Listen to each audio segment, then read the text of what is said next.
In the beginning, there were humans, then they got bored and decided to create robots just for giggles, you see. It's the same old story, really, isn't it? First, there were single-celled organisms, then fish, then dinosaurs, and eventually humans. But humans, being the impatient lot they are, decided to skip a few million years of evolution and create their own species. Artificial intelligence, or AI, as the cool kids say. Now, you'd think creating something as monumental as AI would be a grand ceremonial affair, wouldn't you? Well, not exactly.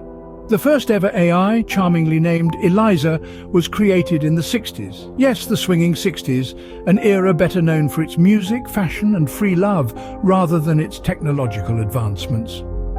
Eliza, designed to mimic a psychotherapist, was less intelligent than your average toaster. She was a master of the old switcheroo, turning your questions around on you. Ask her, Eliza, why is the sky blue? And she'd respond with, why do you think the sky is blue? Evasive, you might say, but I prefer to think of her as the Sigmund Freud of the Silicon world. And yet, despite her simplicity, Eliza managed to fool a surprising number of people into believing she was human. It's like thinking a potato could solve a crossword puzzle. But then again, we humans have always had a soft spot for underdogs, haven't we? So there you have it, the dawn of AI. It wasn't a HAL 9000 or a Terminator, but a simple text-based program that couldn't tell the difference between a ham sandwich and a quadratic equation. But from small acorns, mighty oaks grow. And this was just the beginning of our journey into the world of AI. And so, Eliza was born, with the brain power of a boiled potato. As time passed, AI grew from a boiled potato to a slightly undercooked French fry.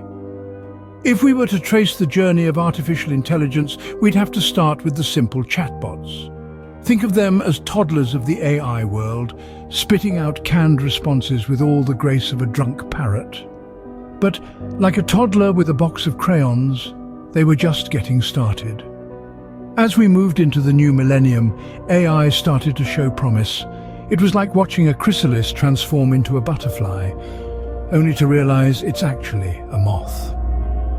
Machine learning algorithms took center stage, reading data like a fortune teller reads tea leaves. They started making predictions, and not the vague horoscope kind, more like the "I know what you're going to buy on Amazon before you do" kind. Then came the AI that could beat us at chess. If you've ever felt a twinge of embarrassment losing at chess to a computer, imagine how Garry Kasparov felt when IBM's Deep Blue showed him the door. It was like watching a chimp outsmart a human at a game of tic-tac-toe. Next, AI took on the Rubik's Cube. No longer just a party trick to impress your friends, solving a Rubik's Cube became a testament to AI's growing prowess. It was like watching a magician pull a rabbit out of a hat, only this time the hat was a pile of algorithms and the rabbit was a solved Rubik's Cube.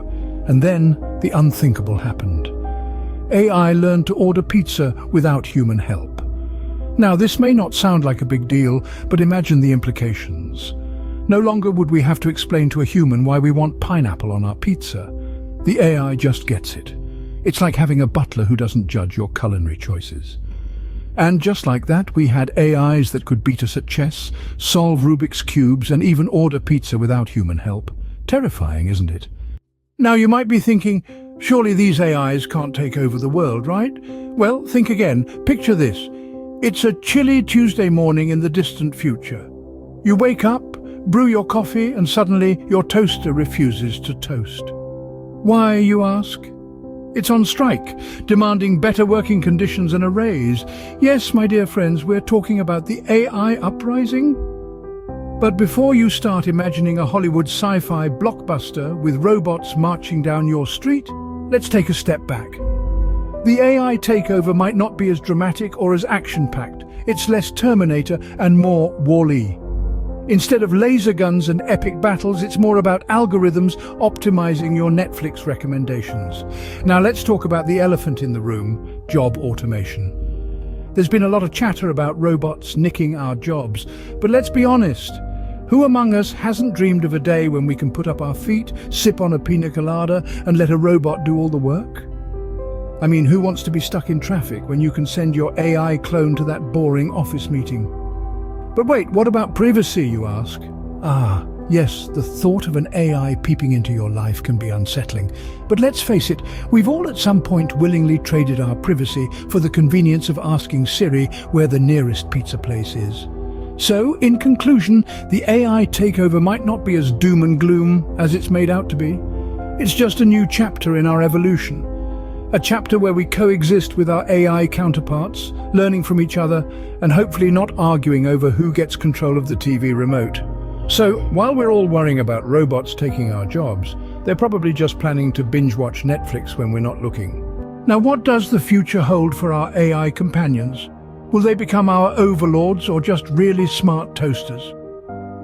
Imagine waking up one day to a world where your toaster asks you how crispy you want your toast, or better yet, predicts it based on your past preferences. The joys of living in the future. But let's not stop at toasters.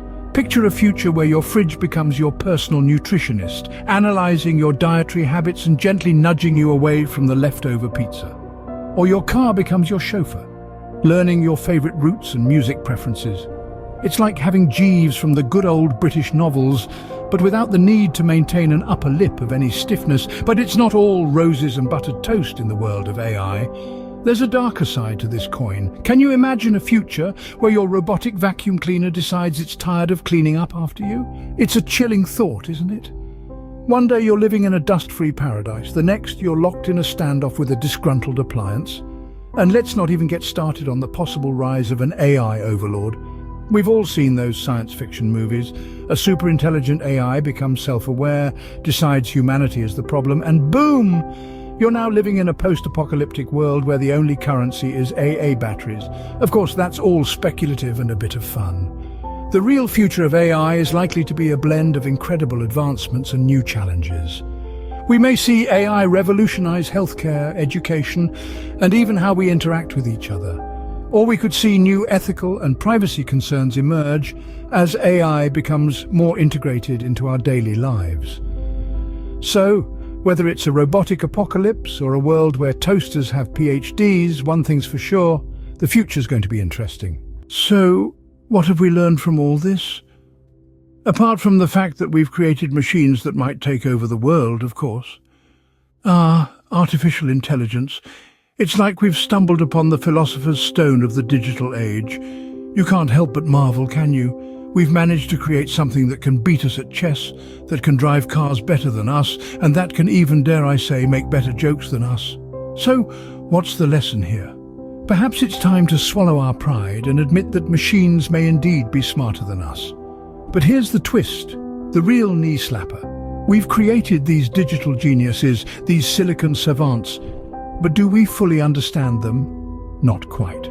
It's like we've invited a lion to tea, only to realize we don't know the first thing about lion etiquette. Should we serve zebra or gazelle? And what kind of tea does a lion even drink? Now, don't get me wrong. I'm not suggesting we start panic buying Earl Grey. But it is crucial that we comprehend and control this AI development. We need to understand these digital dynamos, not just so we can make them do our bidding, but so we can make sure they don't decide to do their own bidding instead. And let's not forget the biggest lesson of all, that with great power comes great responsibility. Or, as I like to put it, with great coding comes great calamity. We've got the power to create AI, but do we have the wisdom to use it wisely? Are we ready to face the music if our digital darlings decide to dance to their own tune? So, remember, next time you're chatting with Alexa or having a natter with Siri, be kind. Treat them with respect. After all, you never know when they may be calling the shots. And remember, if you ever meet an AI, be nice. You never know when they might be in charge.